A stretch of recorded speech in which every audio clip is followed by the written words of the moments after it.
At the very outset, I offer my respectful regards to revered Swamijis sitting here, and also to all the sannyasinis and brahmacharinis who are sitting here, and to all my dear devotees of Chennai, of Sri Ramakrishna Mother and Swamiji. I offer my heartfelt greetings, love and best wishes.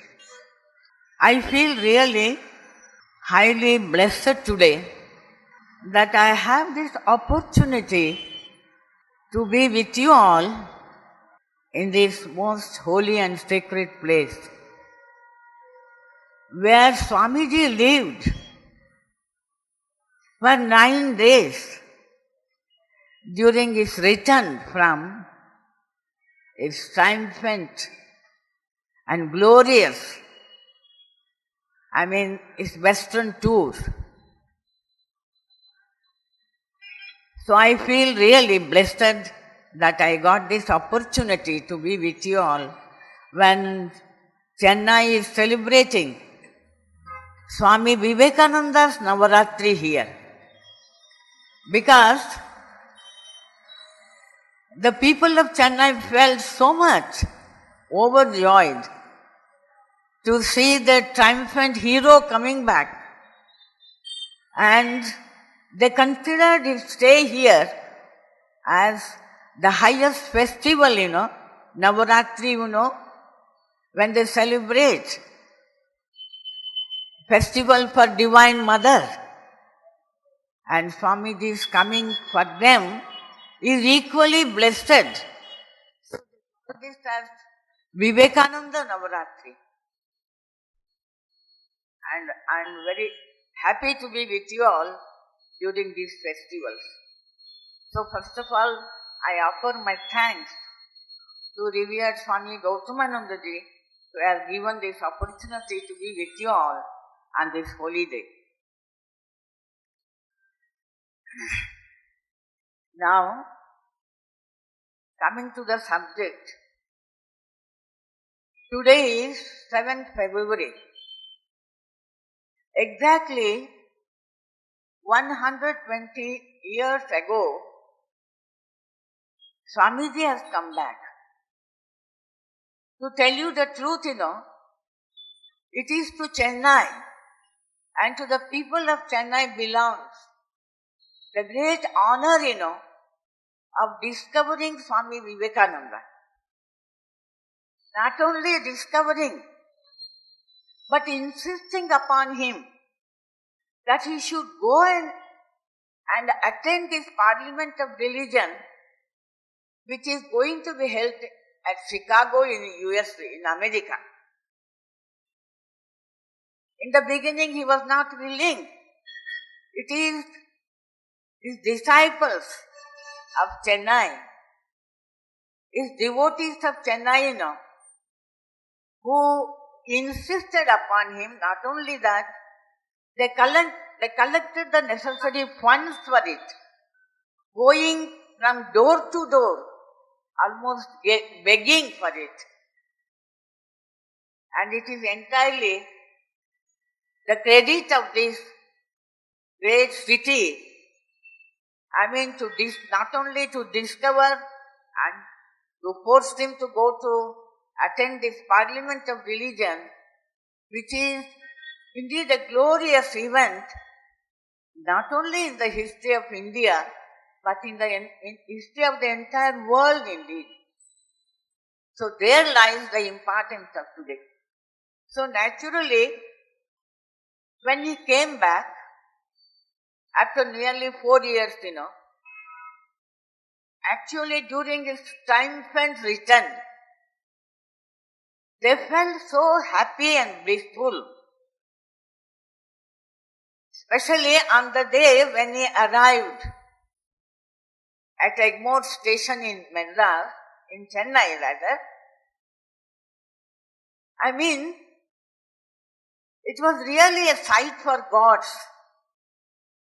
Though the entry into Egmont station is actually restricted. It was restricted because they have to buy a ticket and enter it. But in spite of it, so many thousands of people were there. And Swamiji was given a royal reception there. And he was brought here and lodged in this house which belonged to Sri Biligari Iyengar. He left the entire first story for Swamiji to be used by him during those days. And on 7th February, that is on this day, in the morning, so many people, hundreds, there were nearly 200 people just they came to meet him and ask some questions. In the same place, they have put up a pandal. Here Swamiji met and the whole area was full of crowds of people. Until 11:30 it went on. And Swamiji so courteously, with so much of patience, he answered all their questions. And again at 4 o'clock, there was that meeting, the public meeting at Victoria Hall. Just now you heard a short speech, It is not a lecture. He intended to give a lecture, but the thing is, there were about 10,000 people. Victoria Hall was full, and outside and all round, there were so much of people. Though Swamiji entered with greatest difficulty into the hall and listened to some of his speeches, the addresses, they read out those addresses, he listened to them. But from outside, there were shoutings. Open air meeting, they were shouting. They wanted Swamiji to come out and speak to them. So finally, Swamiji could not control himself. Swamiji said, I belong to the people. And they are all outside, I feel very much pained, so I must go to them. So he didn't wait for even any answer to his question. He rushed out of the hall. When he came out, there was thunderous applause. People were very happy to see him. But those days were not days of these microphones or loudspeakers. There was nothing. Imagine Swamiji addressing an open air meeting where there were nearly thousands and thousands. I said 10,000 people. That is what it has come in the papers, and more than 10,000 people. And still, Swamiji tried to speak those words which you just now heard. Again and again he says, I am not at all displeased with you. The enthusiasm of the people was so much. Was highly pleased. He said, we want this. We want this for our future work in India. Keep it up, he said. But though he spoke few words, the crowd became unmanageable, and his words could not be heard by anyone. So he had to stop it. Altogether in Madras, he gave four public lectures and one lecture at the Triplicane Literary Society arranged by Olachinga Perumal. So altogether these 5 public lectures, the first was my plan of campaign. The second, the sages of India. The third one, Vedanta in its applications to Indian life. And the fourth was the future of India. And the last one, the work before us. Actually, these lectures which Swamiji delivered in Chennai, actually they contain the gist, the essence of what he spoke in all his lectures from Colombo to Almora. He spoke about the glory of India, its glorious heritage, and also the destiny waiting in future for the Indians, which they should fulfill. And also, he inspired the people to take up this challenge, to face the modern problems, and actually to take them up. So in that way, the lectures which he gave at Chennai are so important. They contain the very essence of what he spoke in all these lectures.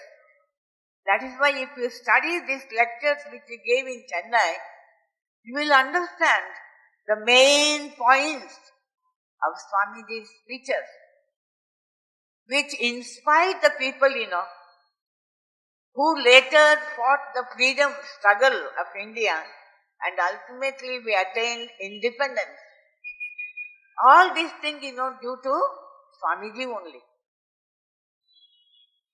That is why, he is hailed as the prophet, saint of modern India. Swamiji, the prophet, saint of modern India. I will just mention one or two points of these lectures, First of all, he said, it is my plan to build up some institutions to train up our young people, the young men, because young men and women, when he says the young people, both men and women, because he wanted to train them to work for this regeneration of our country. So to train them, to face the problems, to understand the situation in the country and to how to rejuvenate it. So for that he said, I want to build up some institutions to train them. And also how to train them, to make them aware of the glorious heritage of the country. Because the glitter of the British rule, the foreigners, has actually captured,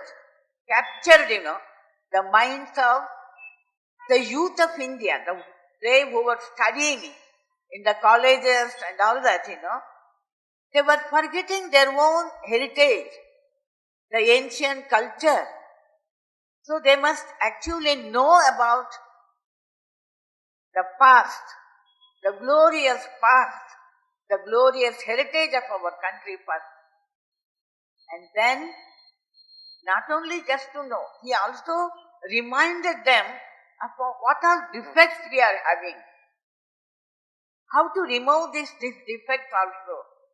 He told them, he explained to them what are our defects and how to remedy them. In that way, he reminded them that you belong to this highest heritage, the glorious heritage.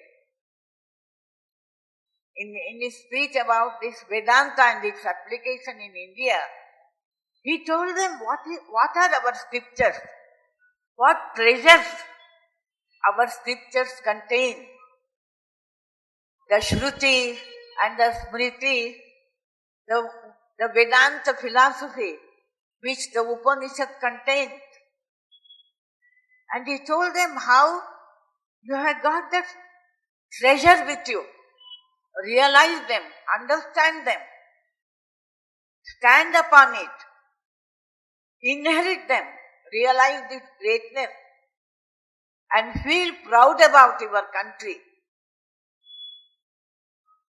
And then only you can face the problems of the country and how to rejuvenate it, revive this glorious heritage. These are some of the main important points, which he wanted the modern Indians to understand. Because not knowing about their glorious heritage of the country, they were just trying to imitate. Imitation is not actually the real culture. They must know about the glorious culture of their country, the literature of their country, the scriptures of their country, and about their saints and sages who gave us this great treasure. So he wanted to make them aware of it. So in all these lectures, this is the most important point. And the second point is he declared, in India, there are two important points. One is renunciation, other is service. Tyaga and tapasya. Tyaga and seva. These two are actually the most important ideals. You take them up and strengthen them. Then only your country can survive. Renunciation. What do you mean by renunciation?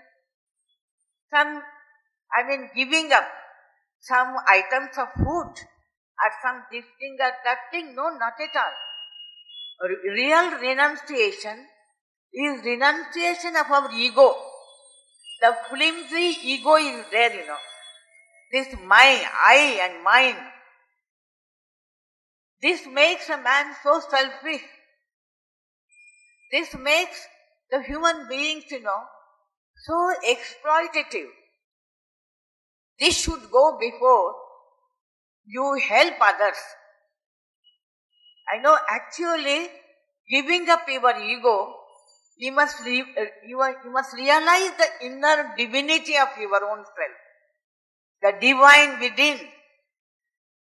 Each and every one of you, you are hearers of the great immortality. You are the children of God, divinities on earth. You are souls immortal, spirits free, blessed and eternal. You are not bodies. You are not just a limited self. You are spirits. So realize the divine heritage. Realize the divine within you. That is what Swamiji told them. In each and every one of you, the divine element is there. If you realize that, then you will see that the same divine is there. The same divine resides in each and every being, in every human being. Then you feel the identity. One and the same reality exists in each and every one of us. Then the selfishness will go. Then you can do seva, real seva. This identity, this national solidarity, that is what Swamiji awakened in the minds of the people of India. Actually, national consciousness of our people began with Swami Vivekananda. He was the father of our national feelings amongst us. He explained to them how we belong to that great heritage. We are the inheritors of the great and glorious heritage. We must feel proud about it. We belong to this motherland of ours, the glorious motherland, Bharat. So, he revived these ideas amongst the people of India so they can understand First of all, their glorious heritage, and he said, greater future is awaiting you. You must know about your destiny. You must know how to build up the modern India. So that also he explained, the ways, the method.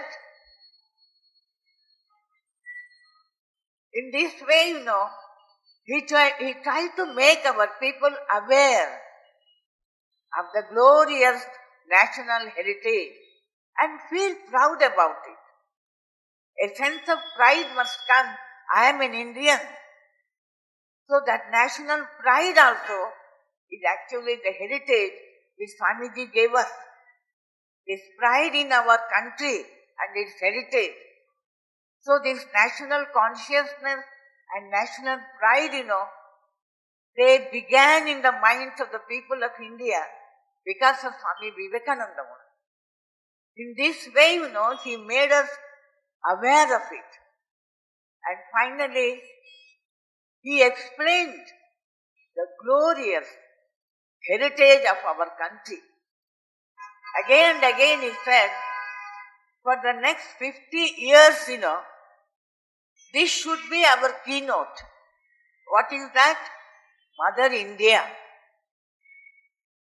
We must dream, we must think, we must actually drown in these ideas how to make our country great once again.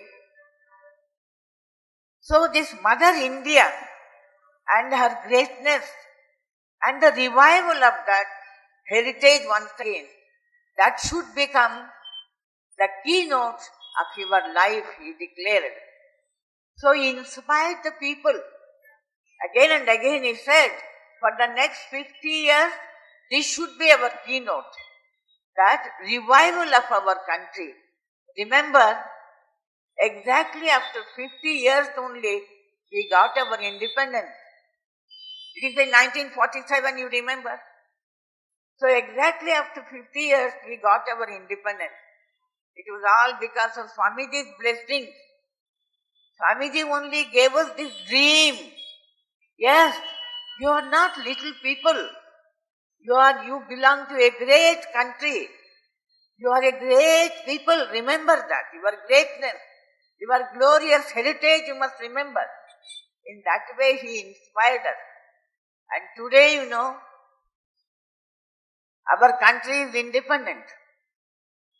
We are enjoying nearly for the last 70 years this freedom.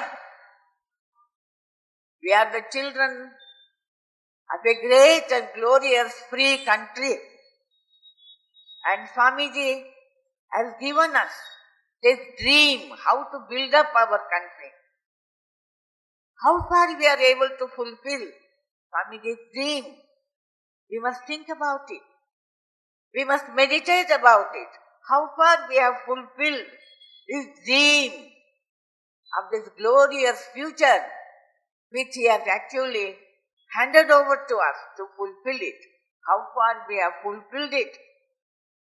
So, Swamiji's dream that we got from him, and we must try to be actually the real inheritors and try to fulfill the dream of Swamiji to make India great and glorious once again.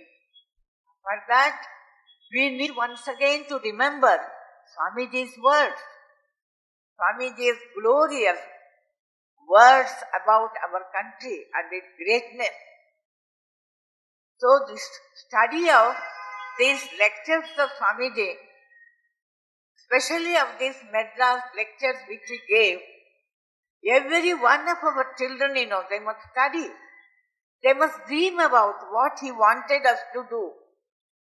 So we must try to fulfill the dream of Swamiji by working out of what he told us to do.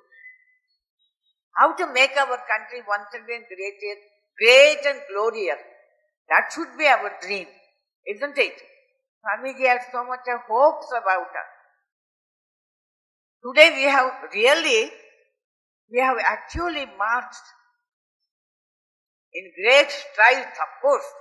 We have done, but we must do much more. There is a long way to be actually go forward and onward. That is what Swamiji wanted us to do. So we will do our best, remembering Swamiji's great expectations about us. So especially the children of Chennai, where Swamiji expected so much. He gave so much of, hope for this youth of Chennai. He said, "You, the youth of Chennai, I have great hopes upon you. And you will fulfill my dream," he had said. I hope and pray that Swami Vivekananda's blessings will be all of us. And with his blessings, we will be able to fulfill his great dream of building up a strong and glorious India. That is my earnest prayer at the lotus feet of Swamiji. Thank you very much.